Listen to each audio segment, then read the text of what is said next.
शिस्तप्रिय कामगिरी आणि नियमांवर बोट ठेवून निर्भीडपणे काम करणारे अधिकारी म्हणून संपूर्ण महाराष्ट्रात फेमस असलेले IAS अधिकारी तुकाराम मुंडे फक्त सत्ताधाऱ्यांच्याच नाही तर विरोधकांच्या देखील डोळ्यात तुकाराम मुंडे खुपतायत. मात्र यामागचं नेमकं कारण काय? तर नियमांत राहून भल्या भल्यांचा बाजार त्यांनी उठवलाय. मात्र अशा या थराकेबाज IAS ऑफिसरच्या निलंबनाची मागणी भाजपचे आमदार आज हिवाळी अधिवेशनात करणार आहेत. ज्यांच्या बदलीची चर्चा सतत असते किंवा ज्यांच्या बदलीची आता आपल्याला सवय झाली आहे, त्यांच्या निलंबनाच्या मागणीमुळे आता अनेक प्रश्न उपस्थित होत आहेत.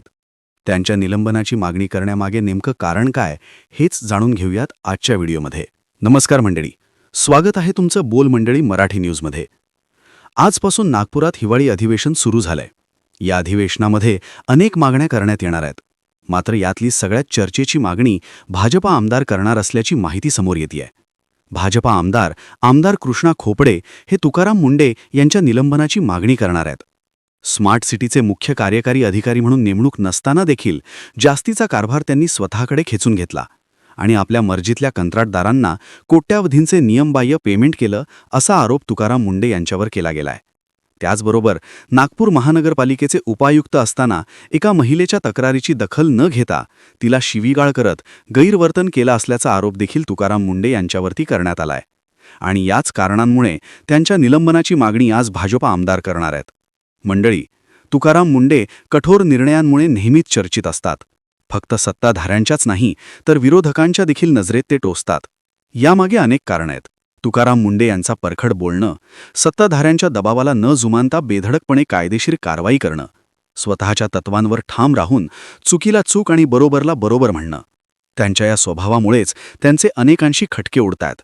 त्यांच्या या धडाडीच्या कामाची अनेक उदाहरणं आहेत.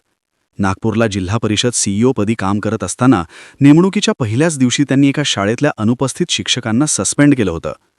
किस्सा आहे 2008 मधला. त्याचं झालं असं होतं की 2 जानेवारी 2008 या दिवशी एका शाळेतले सगळे शिक्षक गैरहजर होते आणि याबाबत एका मीटिंगमध्ये तुकाराम मुंडे यांना समजलं. त्यांनी ताबडतोब या प्रकरणाची चौकशी करायला सांगितली. कोणत्याही प्रकारची शासकीय सुट्टी नसताना ही शाळा बंद का ठेवण्यात आलीय याचा अहवाल आणि याबाबतची माहिती मला ताबडतोब हवी, असं त्यांनी सांगितलं. त्यावेळी शिक्षकांचे एक आंदोलन किंवा एक सभा होती, त्यामुळे सगळी शिक्षक त्या सभेला गेलेत आणि मुख्याध्यापकांनी शाळा बंद ठेवायला सांगितली असं त्यांना समजलं. यावेळी त्यांनी कठोर कारवाई करत हे नियमबाह्य असल्याचं म्हणत गैरहजर असणाऱ्या सर्व शिक्षकांना सस्पेंड केलं.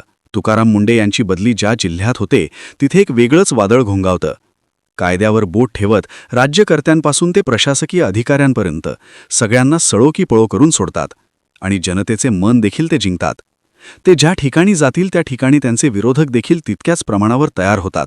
आता हाच किस्सा घ्या ना. 2014 मध्ये त्यांची बदली सोलापूर जिल्ह्यात झाली.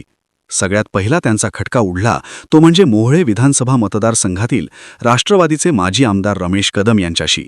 पंढरपूर तालुक्यातल्या भीमा नदी पात्रातील वाळू उपसा होत असताना रमेश कदम तिथे आले आणि त्यांनी हे काम बंद केलं.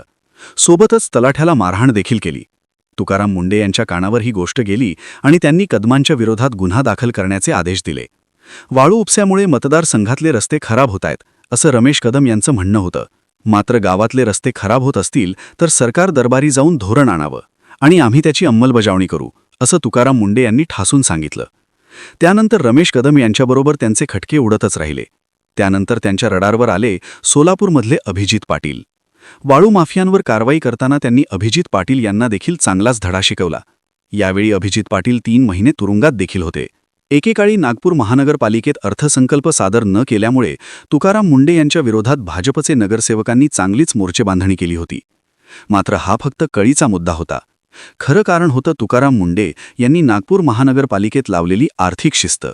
तसंच मंडळी, आपण अनेकदा तुकाराम मुंडे यांच्या विरोधात केलेल्या तक्रारी, त्यांच्या बदलीची मागणी, त्यांच्या निलंबनाची मागणी, अशा अनेक हेडलाईन्स, अशा अनेक बातम्या आपण बघतो. मात्र या किस्स्यांमधून तुम्हाला समजलं असेल की त्यांनी केलेल्या कारवाईच्या मागे पार्श्वभूमी नेमकी काय असते. आणि यातूनच समजतं की सत्ता असणाऱ्या किंवा एका विशिष्ट पद असणाऱ्या लोकांना तुकाराम मुंडे का पचत नाहीत. विजय वडेट्टीवार यांनी तर एकदा तुकाराम मुंडे यांची बदली अमेरिका किंवा चीनमध्ये करा अशी मागणी केली होती. आता मंडळी, सत्ताधाऱ्यांना ते आपल्या तालुक्यात काय, जिल्ह्यात काय किंवा राज्यातच काय तर देशातही का नकोसे वाटतात याचं उत्तर मला वाटतं तुम्हाला आत्तापर्यंत मिळालं असेल. त्यांच्या या धडाकेबाज कामाची दखल घेताना सर्वोत्कृष्ट अधिकाराचा पुरस्कार देखील मिळालाय.